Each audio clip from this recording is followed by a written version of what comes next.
ओम श्री गणेशाय नमः। हर हर महादेव। सती की तपस्या से संतुष्ट देवताओं का कैलाश में जाकर भगवान शिव का स्तवन करना।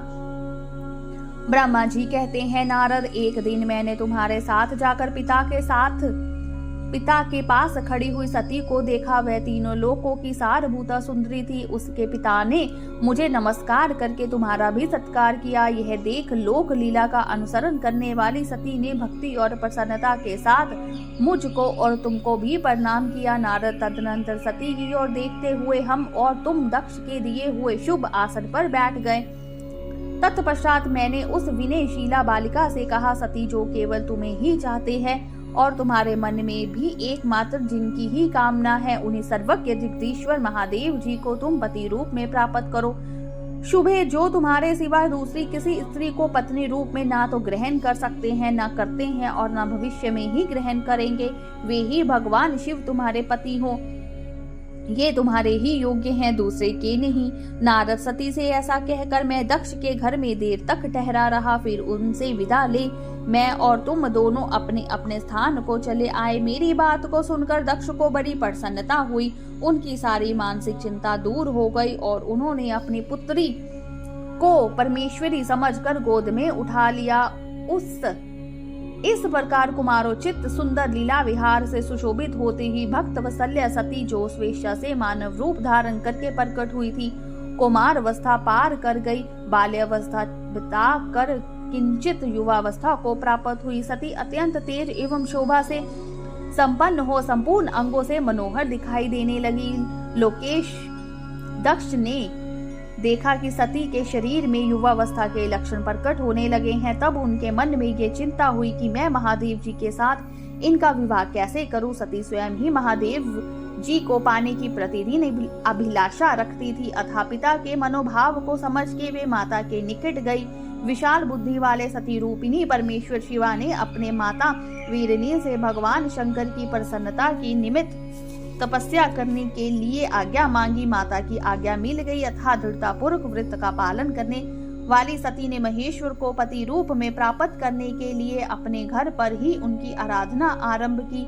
अश्विन मास में नंदा, प्रतिपदा, षष्ठी और एकादशी तिथियों में उन्होंने भक्ति पूर्वक गुड़, भात और नमक चढ़ाकर भगवान शिव का पूजन किया और उन्हें नमस्कार करके उसी नियम के साथ उस मास को व्यतीत किया। कार्तिक मास की चतुर्दशी को सजाकर रखे हुए मालपुओं और खीर से परमेश्वर शिव की आराधना करके वे निरंतर उनका चिंतन करने लगी। मार्गशीर्ष मास के कृष्ण पक्ष की अष्टमी तिथि को तिल, जौ और चावल से हर की पूजा करके ज्योतिर्मय दीप दिखाकर अथवा आरती करके सती दिन बिताती थी। पौष मास के शुक्ल पक्ष की सप्तमी को रात भर जागरण करके प्रातःकाल खिचड़ी का नैवेद्य लगाकर वे शिव जी की पूजा करती थी। माघ की पूर्णिमा को रात में जागरण करके सवेरे नदी में नहाती और गीले वस्त्र से ही तट पर बैठकर भगवान शंकर की पूजा करती थी। फाल्गुन मास के कृष्ण पक्ष की चतुर्दशी तिथि को रात में जागरण करके उस रात्रि के चारों पहरों में शिव जी की विशेष पूजा करती और नटों द्वारा नाटक भी कराती थी।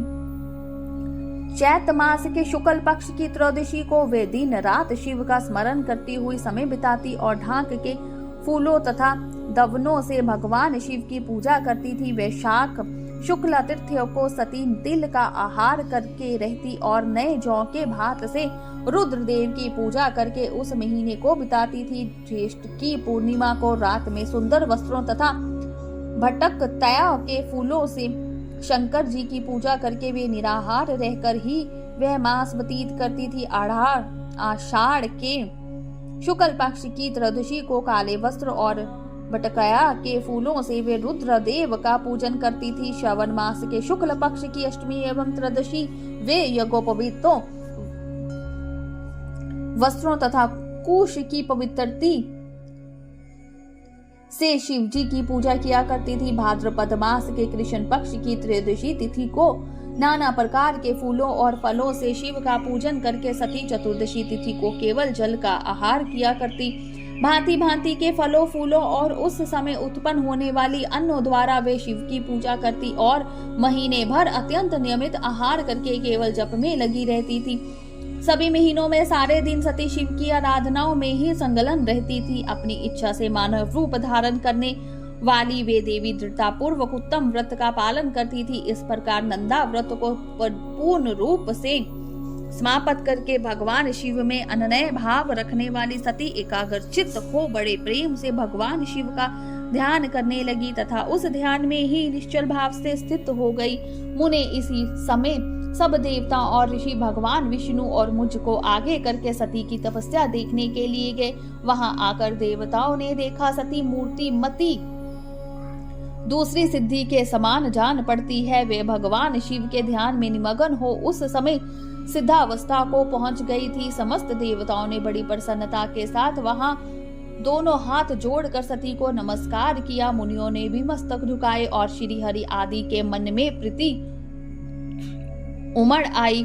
श्री विष्णु आदि सब देवता और मुनि आश्चर्यचकित हो सती देवी की तपस्या की भूरी भूरी प्रशंसा करने लगे।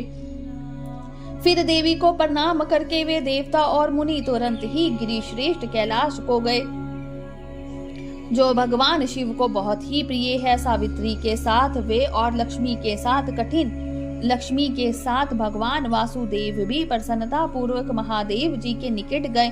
वहां जाकर भगवान शिव को देखते ही बड़े वेग से प्रणाम करके सब देवताओं ने दोनों हाथ जोड़ विनती भाव से नाना प्रकार के स्तोत्रों द्वारा उनकी स्तुति करके अंत में कहा, प्रभु आपकी सत्तव्रज और तम नामक जो 3 शक्तियां हैं उनके राग आदि वेग असह्य हैं। वेद त्रयी अथवा लोक त्रयी आपका स्वरूप है। आप शरणागतों के पालक हैं तथा आपकी शक्ति बहुत बड़ी है, उसकी कहीं कोई सीमा नहीं है। आपको नमस्कार है। दुर्गापते जिनकी इंद्रियां दुष्ट हैं, वश में नहीं हो पाती, उनके लिए आपकी प्राप्ति का कोई मार्ग सुलभ नहीं है। आप सदा भक्तों के उद्धार में तत्पर रहते हैं। आपका तेज छिपा हुआ है। आपको नमस्कार है। आपकी माया शक्ति रूपा जो अहम बुद्धि है उससे आत्मा का स्वरूप ढक गया है। अतः यह मूढ़ बुद्धि जीव अपने स्वरूप को नहीं जान पाता। आपकी महिमा का पार पाना अत्यंत कठिन ही नहीं स्वतः असंभव है। हम सब महाप्रभु को मस्तक झुकाते हैं। ब्रह्मा जी कहते हैं, नारद इस प्रकार महादेव जी की स्तुति करके श्री विष्णु आदि सब देवता उत्तम भक्ति से मस्तक झुकाए प्रभु शिव के आगे चुपचाप खड़े हो गए। बोलिए शंकर भगवान की जय, उमापति महादेव की जय, हर हर महादेव।